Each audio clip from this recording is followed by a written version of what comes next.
Miss Toy.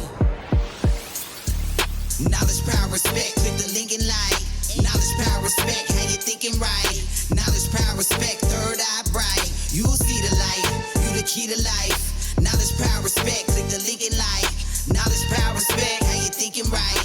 Yeah. Knowledge, power, respect. Sugar on me Knowledge, power, toy. respect. Knowledge, power, Get 'em. respect. I'm the key to life. KPR Network, go get you some game and catch them on the replay doing they thing. DJ Pudge, hey, wake with the bacon. Roll came to slay like every single day. Put some respect on our motherfucking names. We defeat them lanes in every damn lane. You can keep the fame, I'ma keep them all shook. Collaboration with the lovely radio, a good look. Hey, facts on top of facts, I keep them stacks on. Knowledge over everything, why you think we blaze on? Power to my melanin pack, it's 50 years strong. Respect to the queen, that's how we got this dope song. Mobbing in deep, timeless music lives long. Trending with the topic, staying in my zone. Pay close attention when we touch this microphone. Knowledge, power, respect, gon' keep they fucking mind blown. Knowledge, power, respect. Click the link and like. Knowledge, power, respect. How you thinking right? Knowledge, power, respect. Third eye bright. You'll see the light. You the key to life. Knowledge, power, respect. Click the link and like. Knowledge, power, respect. How you thinking right? Knowledge, power, respect. Knowledge, power, respect. Knowledge, power, respect. I'm the key to life.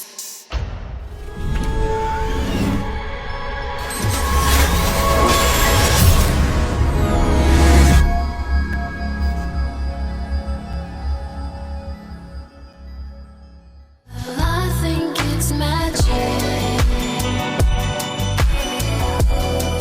Oh, I think it's magic. Yeah, I think it's magic. I got soul, and I'm super bad. 1, 2, 3, hit it.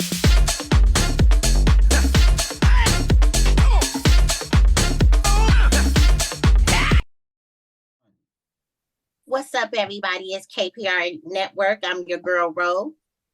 Pudge 55, all the way live. The 556er. What's up, y'all? Hey, it's your man Oliver Becker, aka Bake Boogie, also known as your mama's favorite stepdaddy. You dig? And today we have a special guest, Mr. Travon Dugar Mohammed, in the building with us now. What's happening, Trey? Hey, Yes, sir. that's Thank you right. for That's having me. right. So before we tap in with our special guest, happy Black History Month, and we're going to tap into the highlight for today. So who was Garrett Morgan? A prolific inventor who called himself the Black Edison. Garrett Morgan created early versions of the traffic light and gas mask. He began his career as a sewing machine mechanic before patenting an improved sewing machine design and hair straightening products. So he just didn't do just the traffic lights. He had other inventions as well, but his breathing device, known as a safety hood, later provided the blueprint for World War I gas mask. In 1923, Morgan invented a safer traffic light. The notable Black inventor, who lived much of his life in Ohio, died in July 1963 at the age of 86. Salute to Garrett Morgan. Salute to Garrett Morgan. Yes, sir. Thank you, Man. Travon, for joining us today. Thank you for having me. Yeah, you know, Ro, when we talk about people in the community, in our community that's doing something, Travon was one of the people on the list, right? Yeah. You know, when I go and work out, which I haven't been in a while, I'm guaranteed I'm gonna see Trey, what up? You know, or if I don't notice, he'll see me bake. He probably notice how I walk.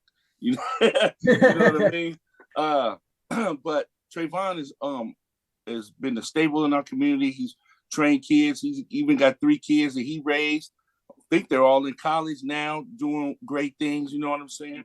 When you go after you graduate high school, you go to college. That's what he did. He played with professional ball players, you know, and now he still trains kids today and coaches at Crossroads, one of the top, high schools in the nation. We got to give it up to my man Travon Dugar.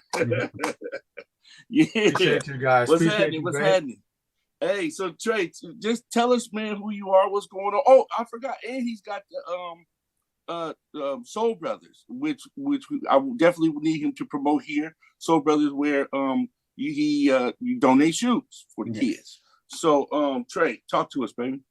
Man, my story goes way back to the late 80s, early 90s, man, when I Inglewood baby, grew up in Inglewood, and at the early age of 8, my mom started working in Santa Monica, and in doing so, she wanted me to go to school closer to where she was working. She was working at, back then it was called First Federal Bank. And so first school I went to was Roosevelt Elementary. And in doing so, I used to walk from Roosevelt to the Boys and Girls Club. And that's when really my foundation started. Not gonna lie, you know, Santa Monica, when you grow up in the inner city, Santa Monica gets a rap of, oh, it's soft, it's surfer city. I'm not gonna say it was a bunch of thugs and criminals, but it wasn't soft by any means. And that's where I got my first introduction to brotherhood. Like, I've literally known these dudes right here for 30 years, more. Right. And we got brothers and sisters that I can name and list off that I looked up to growing up, that taught me brotherhood, that taught me friendship, that taught me, you know, tough love. Like, you walk in the boys club, you might get socked up for 10 minutes before you get a chance to hoop. I get bombed on a few times, but at the same time, if you were thirsty, need something to drink or something to eat, the big homie's gonna take care of you as well. So it wasn't all just, hey, let me beat this little dude up, make him tough. It was tough love. It was real love. And some of those dudes I still have relationships to this day, and those dudes are 50 and 55 years old. So that's where I got my introduction to these guys. And there's this old guy, rest in peace, named Johnny Lonsdale.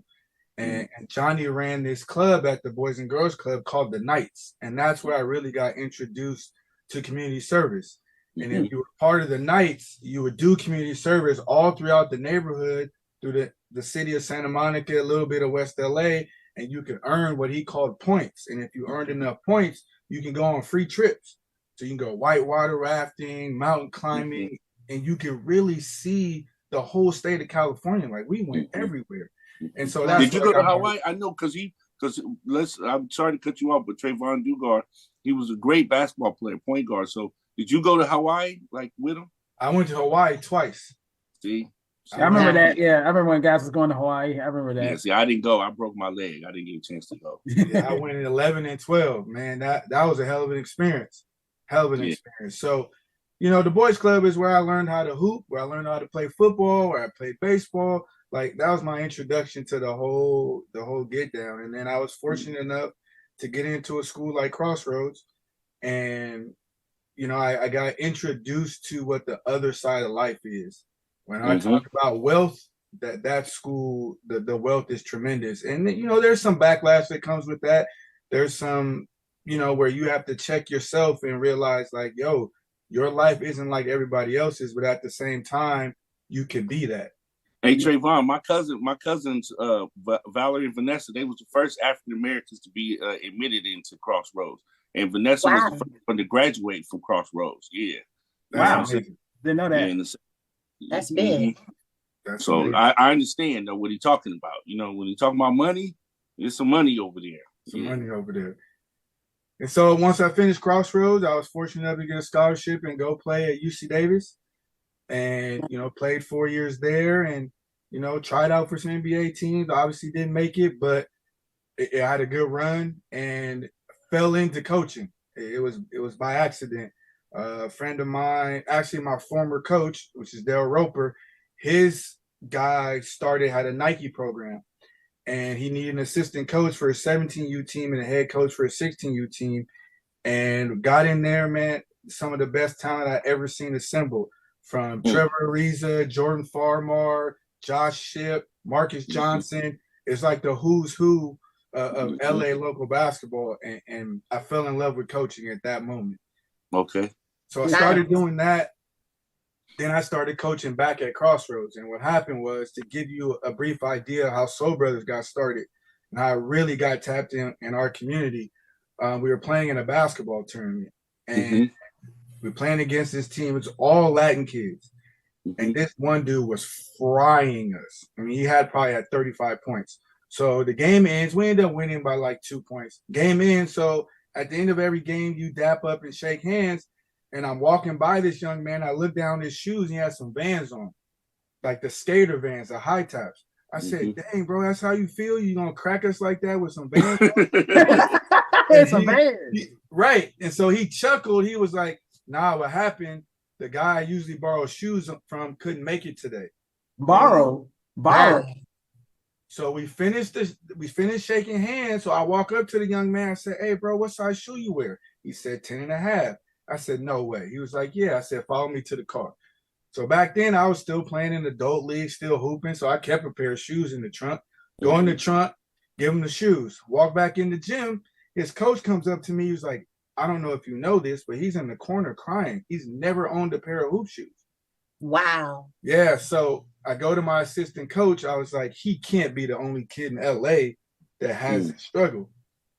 So Right. 5,000 pairs of shoes later, that's how Soul Brothers was formed. Come on, man. Look to that right there. That's You got me over here crying, boy. God damn. Man, that's deep. And then the story gets better. So about 5 years ago, my cousin, he earned a full football scholarship to school in New Mexico. And his mom, they fly up first day, be on campus, free room and board, books, everything paid for. So they get up there, all his toiletries, everything set up. And what she didn't know is that the bedding, they don't provide that. So she didn't have enough money to get this man a comforter, sheets, and pillow and everything else. And mind you, he's on full scholarship. So that got my head to spinning like, again, he can't be the only person where they're not this struggle, where you get accepted to college, but you can't really afford all the things we don't think about. So 5 years ago, we started a scholarship fund where we donate $1,000 to young men and women who have been accepted to four-year schools and who just need a little bump. Come on, man. So we've been doing that like too. Those are the basic things, right? The basic essentials, Yeah, and it's really sad when people don't have it. But it like you said, when you think to yourself, he can't be the only one with this struggle. That's right. That's real. I mean, there's people out there, youngsters going to college. They don't even know how. They just so happy to get there, and they're gonna go, right? But they don't even know like just the basic necessities. That can stress a person out. That can make a person not want to go, not having just the basic. Yeah, absolutely. And I always tell them when we donate, I always tell them, look, don't just spend this on the basics. Go to the movies, go to dinner, because that's a part of being a young man and woman too. Yeah, enjoy it a little bit. Gotta enjoy it, because as we all know, once you become an adult, get in that real world, it gets real. Come on. Yeah, it's real. Real. Even as adults, we don't need to just focus on just our necessities. We have to enjoy life. Don't care. That's a part of making everything enjoyable. Go ahead, babe. Sorry. My bad. I just thought this is a good time to say, hey, if you like what you're seeing, you know what I'm saying? Tell them, Pudge, what they can do. You can hit us up at KPR_network on Instagram. Also, you can hit us up on YouTube at KPR Network. And if you want to be a guest, you got a show idea, hit us up at the KPRnetwork@gmail.com. That's right. And I also thank you for that, Pudge. And I also want to shout out same team, you know what I'm saying, our sponsors, same team, Black Clothes Designer, and Sugar High. You know what I'm saying? Go get right. Take care of your hair and all that. You know what I'm talking about? Salute. Salute to our sponsors. You know what I mean? They make. Oh, and we should, you know what? Shout out to Miss Toy, because don't we had one of the most bangingest intros out there. I don't know about other podcasts, but we got Miss Toy. We got the most bangingest intro. Nobody most bangingest intro. Yeah, they need to go. Toy. We really do. Give us our reward. Really did I know y'all mad at that one, because I know y'all got that. Roland Martin, I know you mad too. Yeah. So, hey, Travon. So, can you tell us about your disability a little bit and how you had to overcome that? Because this is, I remember I broke my leg on the mini bike when I was 13, and they told me I would never play sports again, and I did a little bit or whatever. But when I see you out there, giving all this love and knowledge to these kids, you know, and you overcame this. I think this is a story amongst all the other stories that you got, and for you to be blessing other people. Can you just give us a brief, you know, story on that? Absolutely. I'll never forget. There was March 2010. I was an avid motorcycle rider. My great grandparents started one of the first motorcycle clubs in Southern California. So I grew up on motorcycles, grew up around them. And so it was one particular Sunday, I was riding up in Ventura Canyons, coming back for the famous Rock Store, which is a motorcycle hangout. And I was in a turn and I hit a pothole. The handlebars turned inward, knocked me off the bike. I slid face down, reverse, backwards, about 60 feet. There was no cell phone service. I was laying there for about 30 seconds. I was riding with a crew, so I was laying there about 30, 40 seconds. Guys made U-turns, came back. No one had service. Fortunately enough, about a minute to 2 minutes later, this couple pulled up in the SL 500 convertible. And I remember it to this day. They asked if we needed help. One of the guys I was riding with said yes. So they drove up to the fire department. The fire department came down. I was airlifted to UCLA. And I basically I broke my C6, C7 in my spinal cord. I had collapsed lung. I was partially paralyzed at the moment. I had a bunch of internal bleeding that they didn't know where it was coming from.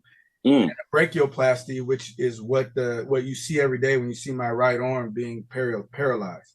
I was in ICU for 17 days. I was in the hospital for 21 days. Didn't receive any surgeries. My body pretty much healed on its own.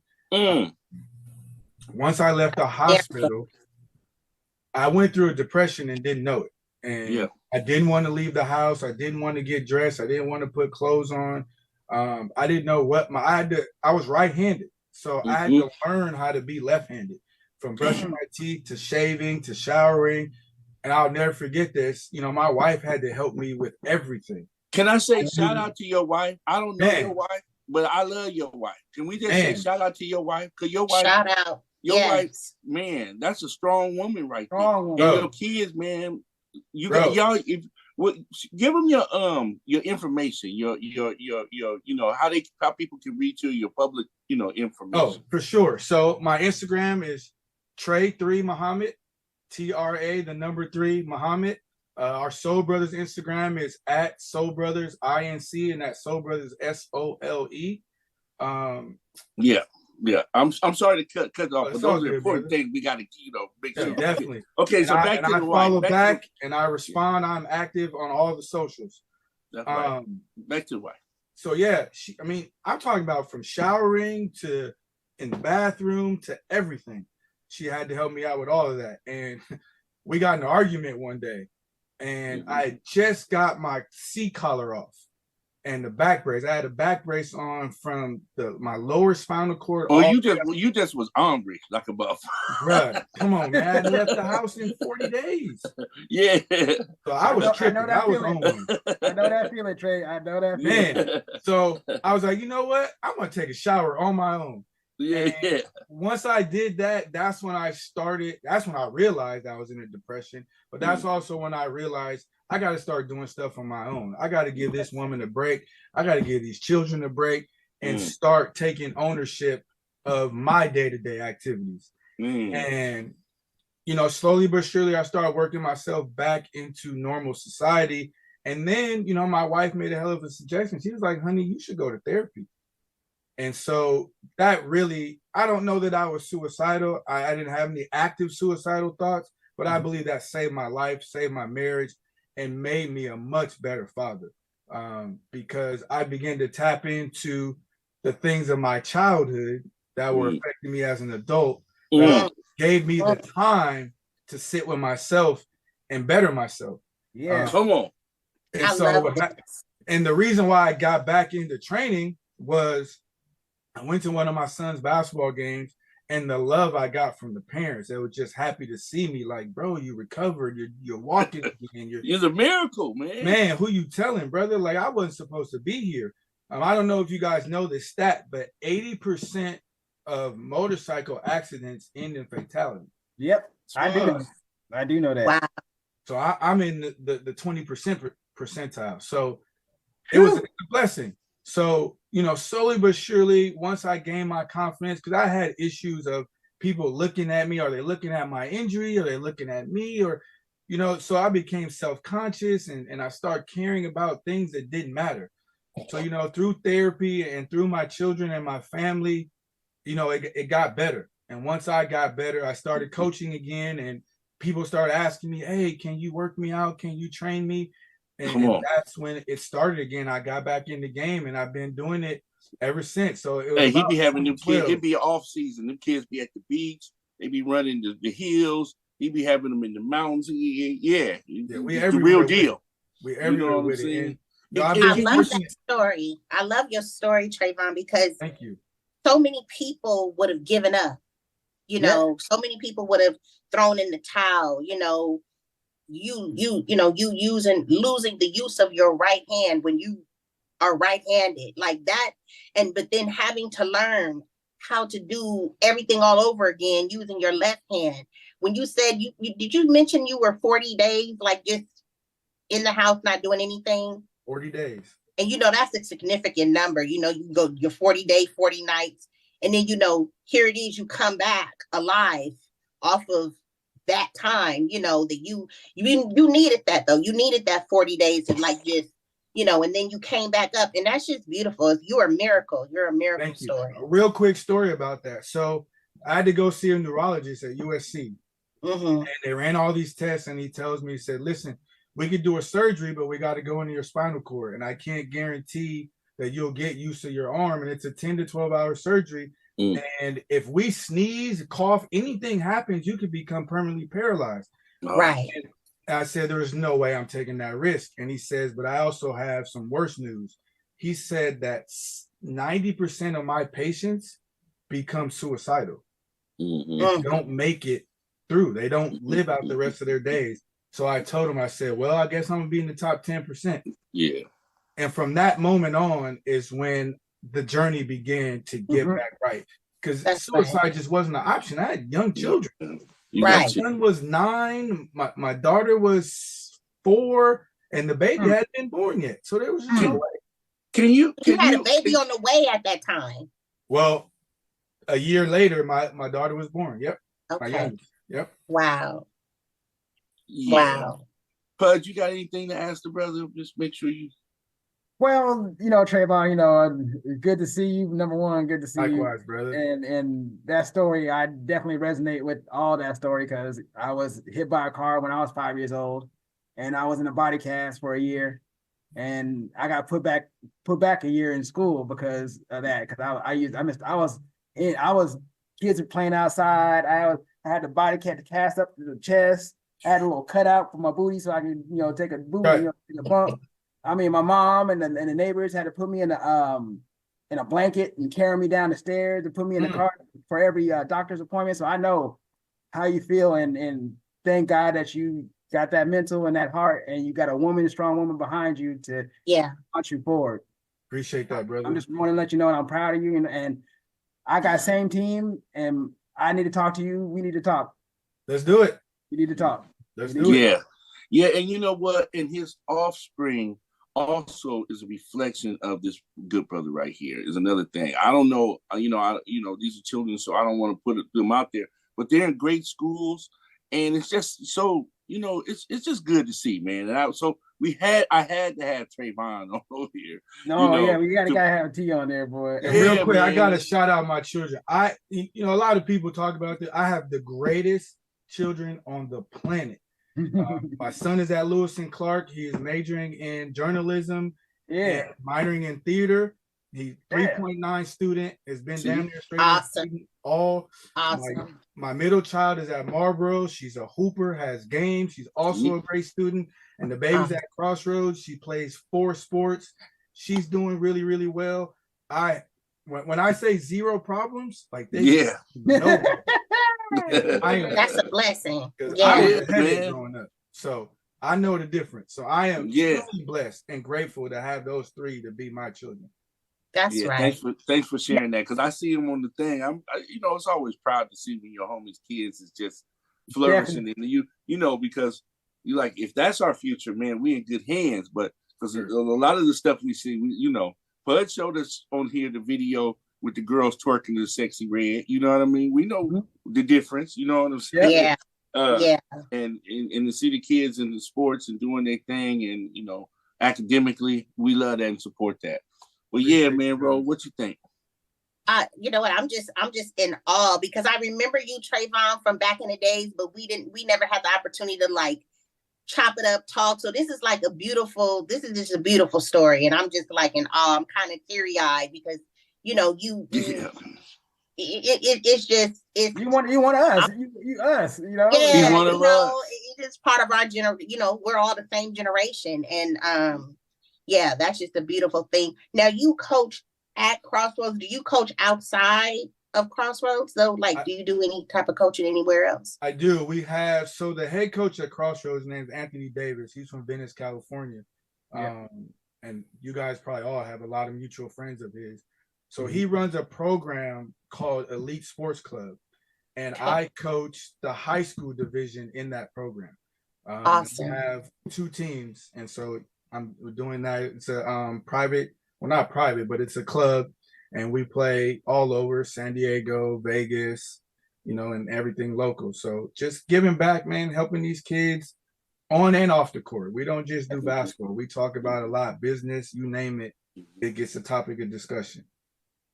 Also, are people able to also donate to Soul Brothers? Yes, ma'am. So if you go on our website, which is www.soulbrothers.org, and that's SOLE, and everything else is common spelling. You can email us if you want to donate shoes, if you want to donate monetarily. We're a 501c3 nonprofit, so all of that is tax deductible. If you were to go out and get new shoes, that is tax deductible as well. And we have fees that come with being a nonprofit. So there's no amount that's too small, and there's no amount that's too large. All your donations are needed and very much appreciated. That's right. I'm calling on all our viewers right now to please tap into soulbrothers.org. Give back. This is given to the community. This is given to children who are in need, less fortunate, and just to help. And I'm happy to hear that, because I've been like praying, like I want to give into something. So this is definitely good for me to know as well. Appreciate you. And by the way, I've been watching the podcast off and on. You guys do a hell of a job. Thank you. Thank you for saying that. Thank you for letting us know. Yeah. All right. You know what? And you can come back anytime, especially if you got like an event that you need to let it be known, you're part of our family. That's why we call it a network, because we're showing that, no, we actually have a network of people who are doing things, amazing things. And if we don't tell our stories, who will, Trey?